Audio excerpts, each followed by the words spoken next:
Assalamualaikum warahmatullahi wabarakatuh.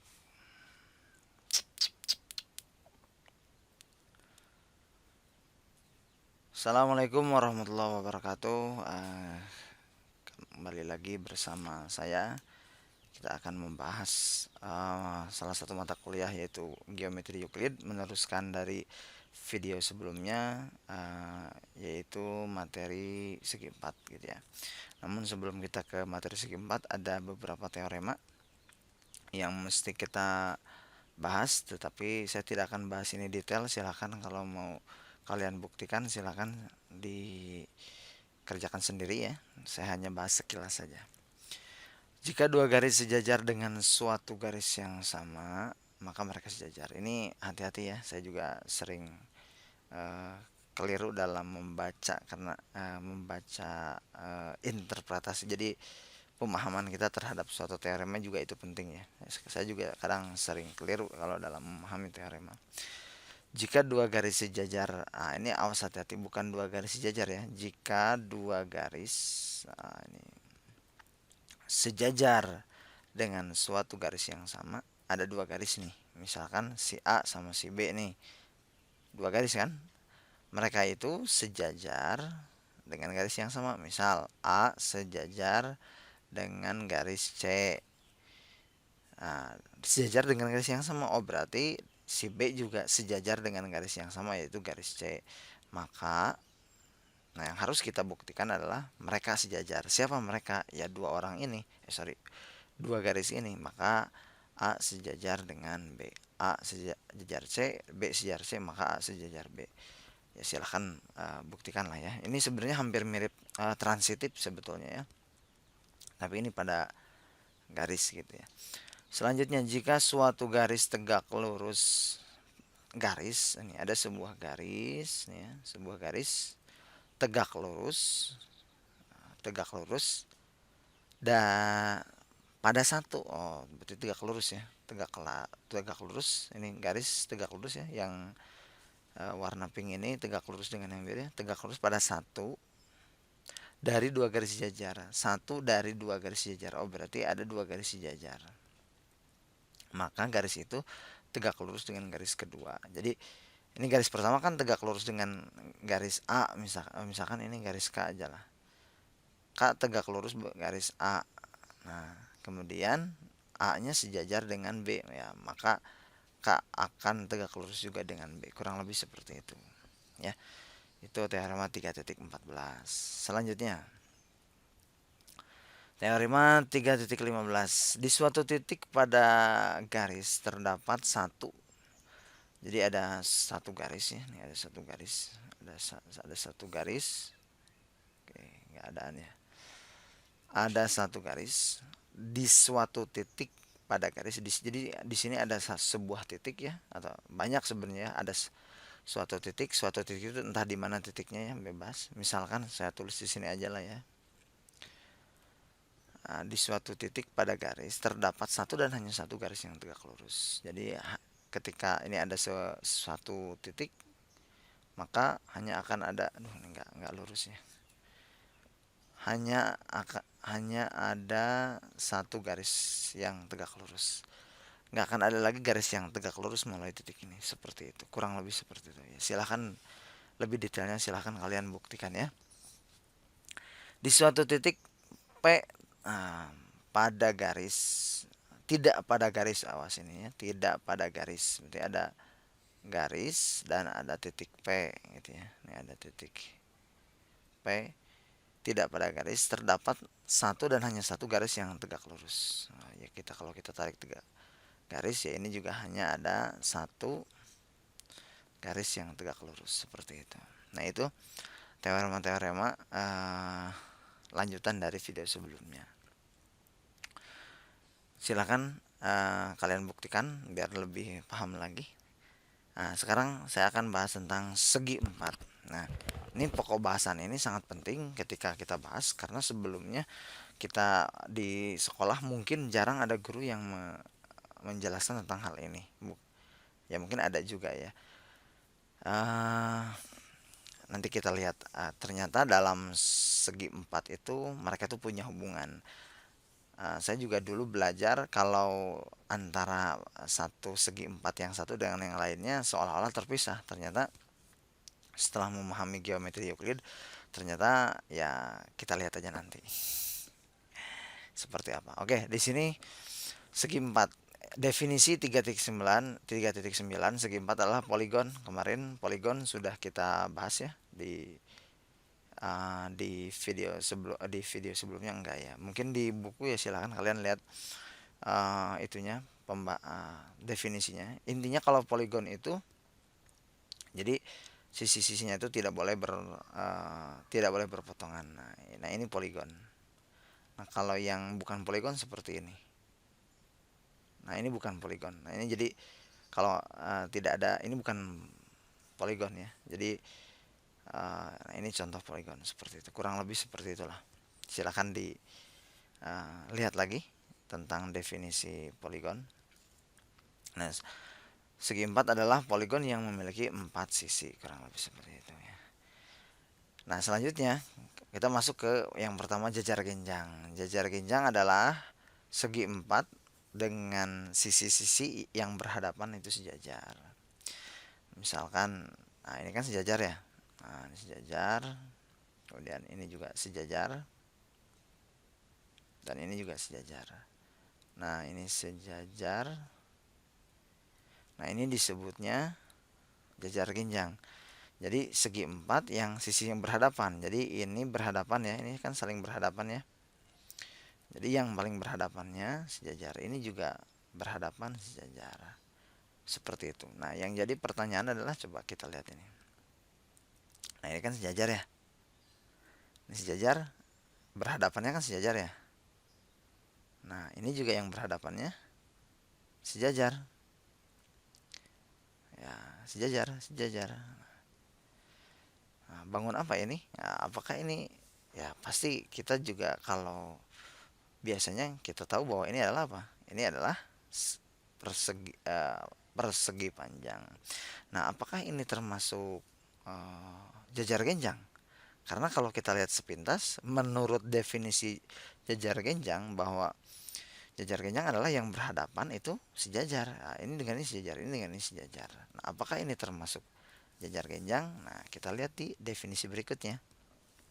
Di definisi berikutnya, di sini ada definisi tentang persegi panjang.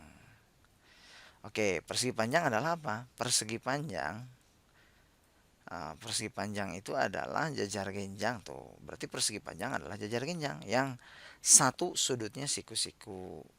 Nah, di sini awas nih, hati-hati. Lah, ini kok ada satu? Kita gambar ya. Sedangkan kan persegi panjang kita tahu siku-sikunya ada berapa? Siku-sikunya ada 4. Nah, di sini ada satu. Apakah ini definisinya salah? Nah, kita terlebih dahulu jangan dulu melihat ini salah, kita teliti dulu apakah betul ini salah atau tidaknya. Baik. Nah, sebentar kita simpulkan lagi. Jadi sebenarnya persegi panjang itu adalah ternyata termasuk jajar genjang. Kenapa? Karena definisi jajar genjang itu adalah segi empat yang sisi yang berhadapannya itu sejajar. Ini sejajar, ini sejajar. Nah, saya sebetulnya sudah pernah bahas ini ya di kelas sebetulnya ya. Tapi bagi teman-teman yang baru melihat video ini mungkin agak kalau yang belum belajar tentang ini agak kaget juga ya. Nah, ternyata bahwa persegi panjang termasuk jajar genjang karena definisi. Jadi kalau di sini kita patokannya definisi ataupun teorema seperti itu. Nah, cuman di sini ada hal yang harus kita bahas. Ini ada satu sudut siku-siku. Sedangkan realnya itu bukan satu sudut siku-siku. Nah, maksudnya apa? Nah, kalau yang saya pahami tentang satu sudut siku-siku ini seperti ini. Kan tadi di sini ada namanya jajar genjang. Jajar genjang itu, perhatikan, jajar genjang itu kan ciri khasnya adalah mereka berhadapan sejajar. Nah, pada saat saya membuat ini satu sudut siku-siku, karena ini sejajar, berarti ini akan mengakibatkan siku-siku. Gitu. Jadi satu sudut siku-siku yang dimaksud di sini, ketika ini satu siku-siku, otomatis ini siku-siku. Dan yang ini juga, kan ini kan sejajar ya. Ini kan, nah kalau ini ingin sejajar, ya pasti ini juga akan mengakibatkan semua sudutnya siku-siku. Kurang lebih seperti itu. Nah, jadi tapi pada saat coba ya kita buat, nah misalkan kita akan membuat jajar genjang, ini kan tidak siku-siku ya. Nah kalau ini tidak siku-siku ya pasti semuanya juga gak akan siku-siku seperti itu ya. Jadi pada saat ini kita buat, saya ulangi lagi. Nah ini sejajar. Nah saya ingin buat sudutnya yang siku-siku ya. Ini jajar genjang tapi ini sejajar, berarti ini juga harus sejajar. Pada saat ini kita buat siku-siku, ini akan menjadi akibatnya gitu. Akibatnya ketiga sudutnya juga pasti siku-siku. Dan di sini akan menegaskan bahwa jajar genjang persegi panjang itu nggak mungkin hanya satu sudut siku-siku. Pak gimana Pak? Saya bisa gambar dua sudut siku-siku misalkan. Nah, ini kan siku-siku ya. Nah, ini kan trapesium. Apakah ini termasuk persegi panjang? Tidak, karena ini dengan yang ini tidak sejajar seperti itu. Jelas ya, maksudnya satu sudut siku-siku seperti itu. Selanjutnya, persegi atau bujur sangkar. Bujur sangkar adalah persegi atau bujur sangkar adalah persegi panjang. Nah, berarti kita masuk lagi persegi. Persegi adalah apa? Bujur sangkar. Persegi atau bujur sangkar adalah persegi panjang dengan sisi yang berdekatan kongruen. Jadi ini tuh adalah persegi panjang. Kalau persegi panjang berarti ini sudah siku-siku. Ini kan persegi panjang ya. Nah, persegi panjang sisi yang berdekatan. Nah, ini dengan ini berdekatan ya, kongruen. Yang ini berdekatan dengan ini juga kongruen. Berarti ini juga berdekatan dengan ini kongruen. Akibatnya semuanya kongruen seperti itu. Nah, apakah ini termasuk mana ya? Misalkan seperti ini. Ini sama, ini sama. Nah, apakah ini termasuk persegi? Ya, ini belah ketupat ya. Ini agak nggak bagus bagaimana. Ini belah ketupat. Apakah ini termasuk persegi? Karena ini kan berdekatannya kongruen. Ini kan berdekatan, semuanya kongruen. Apakah ini termasuk persegi? Ya, tentu tidak ya, karena ini bukan persegi panjang. Karena persegi adalah persegi panjang. Di sini sudah ada batasan ya, harus persegi panjang. Kalau persegi panjang itu ada yang siku-siku sudutnya seperti itu. Jadi ini bukan persegi. Oke. Selanjutnya, belah ketupat. Nah, ini barusan sudah kita bahas ya. Belah ketupat adalah apa? Jajar genjang dengan sisi yang berdekatan itu kongruen. Berarti kita buat jajar genjang. Nah, sisi yang berdekatannya kongruen. Nah, jadi ini jajar genjang. Nah, pertama saya pernah mengajar ini ganjar seperti ini ya. Apa bangun apa ini? Ya, ini pasti langsung ini jajar genjang, Pak. Nah, ini karena apa? Karena kebiasaan kalau ngebentuk seperti jajar genjang. Padahal ketika semua sisinya sama, ya itu juga belah ketupat. Apakah termasuk jajar genjang? Ya, jelas. Nah, biasanya siswa itu ataupun pelajar itu suka fokus kalau belah ketupat itu bentuknya harus seperti ini. Ini baru belah ketupat. Seperti itu. Jadi poinnya adalah belah ketupat adalah jajar genjang dengan sisi yang berdekatan sama. Jadi ini sejajar dengan ini berdekatan sama seperti itu. Nah, sekarang kita lihat ini persegi. Nah, persegi apakah persegi persegi ya, persegi ini kan berdekatan sama. Apakah persegi itu belah ketupat? Nah, ini pertanyaan. Silahkan jawab di kolom komentar seperti itu ya. Kemudian trapesium adalah segi empat yang mempunyai satu dan hanya satu. Nah, satu dan hanya satu pasang sisi yang jajar. Di pembahas saya pernah mendapatkan sumber bahwa ada yang berbeda dengan yang ini ya. Jadi tidak satu dan hanya satu. Jadi hanya satu pasang sisi yang sejajar. Jadi nggak pakai hanya gitu. Artinya apa? Jajar genjang itu juga termasuk eh, trapesium karena ada satu sisi yang sejajar. Jadi di sumber lainnya. Tapi kalau kita di sini kita sudah dibatasi bahwa trapesium itu ada satu dan hanya satu. Barangkali kalian mengkaji di sumber lainnya memungkinkan ada bahwa trapesium itu satu tidak pakai hanya seperti itu. Dan akibatnya persegi panjang, jajar genjang, belah ketupat. Nah, itu nanti termasuk bisa kita sebut trapesium. Ya, seperti itu ya. Itu hanya sedikit penjelasan. Oke, jadi trapesium adalah segi empat yang mempunyai satu dan hanya satu pasang sejajar. Jadi kalau trapesium hanya memiliki satu pasang yang sejajar, ininya nggak sejajar. Ini disebut trapesium. Selanjutnya, yang terakhir, trapesium sama kaki adalah trapesium yang sisi yang tidak sejajar kongruen. Oh, jadi trapesium sama kaki itu, nah ini kan sejajar ya. Yang tidak sejajarnya kongruen. Nah, ininya kongruen. Ini trapesium sama kaki, ini sama kaki. Ya, tapi juga ini ada kalau kadang dulu bercanda-bercanda dulu itu, nah, ini trapesium sama kaki itu trapesium yang sangat sulit digambar. Kenapa? Karena sama tangan aja sudah susah nih, sama tangan kayak gini, apalagi kalau sama kaki. Oh, itu lebih susah lagi ya. Nah, itu. Jadi ini trapesium yang sulit digambar. Oke. Baik, materi hari ini cukup sampai di sini.